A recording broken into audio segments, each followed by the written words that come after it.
आपके साथ साझा करना चाहते हैं और कुछ आपसे जानकारी भी चाहते हैं, क्योंकि आप लोग स्वास्थ्य कर्मी हैं और स्वास्थ्य सबसे ज़्यादा ज़रूरी होता है जीवन में किसी भी व्यक्ति के लिए। और हम लोग स्वास्थ्य के बारे में लोगों को जागरूक करते हैं। रेडियो KGMU गूंज हमारा रेडियो है, जो कि मेडिकल कॉलेज का कम्युनिटी रेडियो है, किंग जॉर्ज मेडिकल यूनिवर्सिटी का।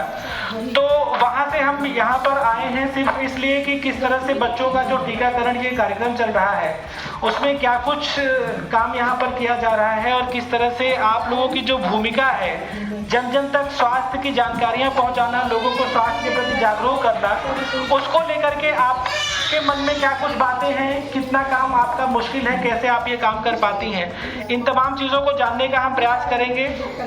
हमारे साथ पहाड़पुर की जो CHO मैम है कविता वर्मा मैम भी हमारे साथ हैं और वो भी आप लोगों को कुछ जानकारी देंगी। देखिए, टीकाकरण की जब हम बात करते हैं तो बेसिक जानकारी जो हम लोग जो रेडियो पे बोलते रहते हैं, भाई यही बताते हैं, कुछ गलत होगा तो बताइएगा उसमें, कि टीकाकरण जो है ना वो बच्चों के लिए रामबाण का काम करता है। पूरे जीवन भर उन्हें तमाम तरह के रोगों से बचाने का काम करता है, सुरक्षा कवच का काम करता है। शुरुआती 2 साल में कई टीके महत्वपूर्ण होते हैं जो उनको लगवाने चाहिए होते हैं। उसके बारे में जब भी किसी के घर कोई बच्चा पैदा होता है तो स्वास्थ्य कर्मी से, चाहे आशा से, NM दीदी से या CHO मैम से, किसी से भी आप लोग मिलकर के बातचीत कर सकते हैं। और बच्चों को जो टीका लगवाया जाता है उसे आप ज़रूर लगवाइए, क्योंकि वो हमेशा जीवन में उनके काम आता है। लेकिन जब आप लोग ज़मीनी स्तर पे जाते हैं लोगों को समझाने के लिए, बताने के लिए, तो क्या क्या दिक्कतें आती हैं, अगर किसी को साझा करना है तो वो बता सकता है, या कैसे लोगों को आप जागरूक करने का काम करते हैं? मेरा नाम नीना देवी है, मैं हिंदू खेड़ा की आता हूँ। बच्चे को टीका लगवाना, जागरूक करना और बच्चे को सारी बीमारियों से बचाना, इसके लिए बच्चों को बुलाते हैं और माँओं को बुला के सबको समझाते हैं। टीका लगने के बाद बच्चे को कोई दिक्कत होता है तो उसको बताते हैं कि NM को बताते हैं, और उनको दवा, जैसे दवा है पैरासीटामोल की दवा दिला दी गई या सिरप दिया गया। उसके बाद अगर नहीं ठीक हो रहा है तो उसको बाद CSC या PSC भेजते हैं, क्योंकि कोई परेशानी ना हो बच्चे को। मैम, एक चीज़ आपसे जानना चाहेंगे कि जैसे आप जब ग्रामीण क्षेत्रों में जाती हैं लोगों को जागरूक करने के लिए, तो जो जनता आज की है उसमें आपको क्या कुछ सुधार देखने को मिलता है? लोग कितने आसानी से आपकी बात मानते हैं, चाहे वो फाइलेरिया की दवा खिलाने की बात हो, चाहे वो TB के प्रति लोगों को जागरूक करने की बात हो, या जो गर्भवती महिलाओं में जांच होती है, जो दवाएं शुरू से दी जाती हैं, फोलिक एसिड, आयरन वगैरह, तो क्या लोगों को आप बताती हैं, कैसे लोग आपकी बातों को मानते हैं? बहुत समझाना पड़ता है तब कोई समझ में आता है, कोई नहीं आता है। सब लोग है अब तो आने लगे, पहले तो बहुत लोग आने में इनकार करते थे, अब तो काफ़ी लोग, अब तो 80% से ऊपर आने लगे हैं। फिर भी कुछ लोग ऐसे कहते हैं हमको मछली आती है, आयरन कैल्शियम खाने से और मतलब टीका लगवाते तो बुखार आ जाता है, यही सब दिक्कतें होती। तो इस वक्त हम सरोजनी नगर ब्लॉक के पहाड़पुर इलाके में हैं और यहाँ पर जो मॉडल आंगनबाड़ी केंद्र है वहाँ पर टीकाकरण अभियान चलाया जा रहा है, बच्चों को टीका लगाया जा रहा है। उसी संबंध में ज़रा सा कुछ लोगों से हम बातचीत करते हैं जो लोग अपने बच्चों को लेकर के यहाँ पर आए हैं। क्या नाम है मैम आपका? रोली। रोली जी, आपका ये बच्चा कितने दिन का हुआ? 16 महीने का। कौन सा टीका लगा है इनको इस बार? ये तो बताने का नहीं, मतलब 16वें महीने पे जो टीका लगता है वही लगाए। अच्छा, तो कुछ आशा दीदी ने समझाया भी है कि टीका लगने में कुछ बुखार वगैरह कुछ ऐसा? हाँ, बताया बुखार आएगा, दर्द करेंगे, बड़ा से दिखाई तो कुछ दवा वगैरह देने के लिए बताया है? दवा दी है।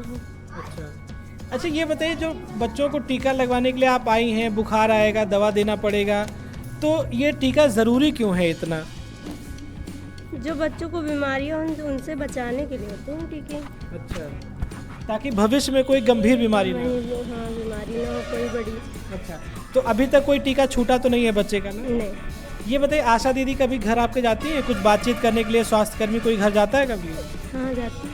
समझाते हैं ना कि कैसे क्या क्या करना चाहिए, कैसे स्वस्थ रहना चाहिए। चलिए ठीक है, बहुत बहुत धन्यवाद। आपसे भी ज़रा सा बातचीत करते हैं। केवल नाम बताइए आप अपना। हमारा नाम पूनम है। पूनम, ये बताइए कि आज आपने बच्चे को टीका लगवाया? यस। अच्छा, कितने दिन का हुआ बच्चा? 16 महीने का। 16 महीने का। तो टीका लग गया? कितने टीके लगे हैं इस बार? 3 लगा है। तो डॉक्टर ने या आशा दीदी ने आपको सब अच्छे से समझा दिया कि घर पे क्या करना है बच्चे को अगर फीवर? सिकाई करना है और दवाई दी है, दवा पिलाना है, बुखार आएगा, बस यही समझाया है। ये बताइए, बच्चा स्वस्थ था, उसको आपने टीका लगवाया, अब हो सकता है कि फीवर हो, है ना, थोड़ी दिक्कतें हो, क्यों ज़रूरी है ये टीका लगवाना फिर?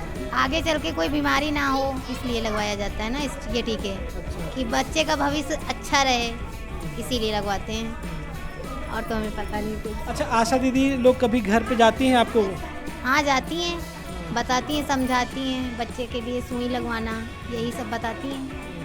और नहीं, बहुत अच्छी बात है, बच्चा स्वस्थ रहे हमेशा, यही उम्मीद करते हैं हम सभी। और टीका भी कहीं ना कहीं उन्हें जीवन भर के लिए एक सुरक्षा कवच प्रदान करता है ना। बहुत बहुत शुक्रिया बात करने के लिए, धन्यवाद। मेरा नाम स्नेहलता है और मैं कटी बगिया की आशा हूँ और मैं स्वास्थ्य संबंधित जानकारी में गर्भवती माताओं को देखती हूँ, छोटे बच्चों को भी देखती हूँ, लेकिन गर्भवती माता को देखते इसलिए हैं क्योंकि उनको जानकारी देना होता है कि जैसे ही उनको गर्भ पता चलता है उनको क्या करना चाहिए। बहुत महिलाएं होती हैं उनको जानकारी नहीं होती है, बोलती 3 महीने 4 महीने 5 महीने पे दीदी दिखा लेंगे।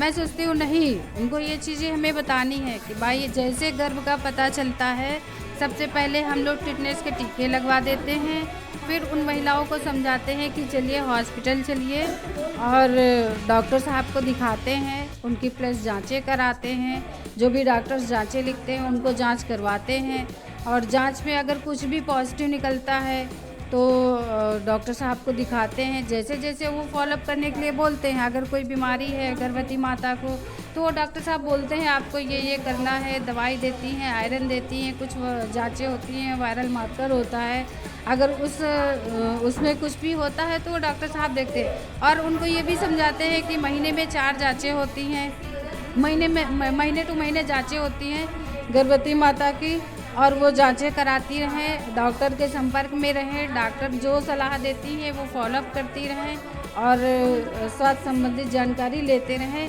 ताकि उनके आने वाले बच्चे में कोई भी बीमारी ना हो पाए और वो गर्भवती माता अपने को स्वस्थ रख सके।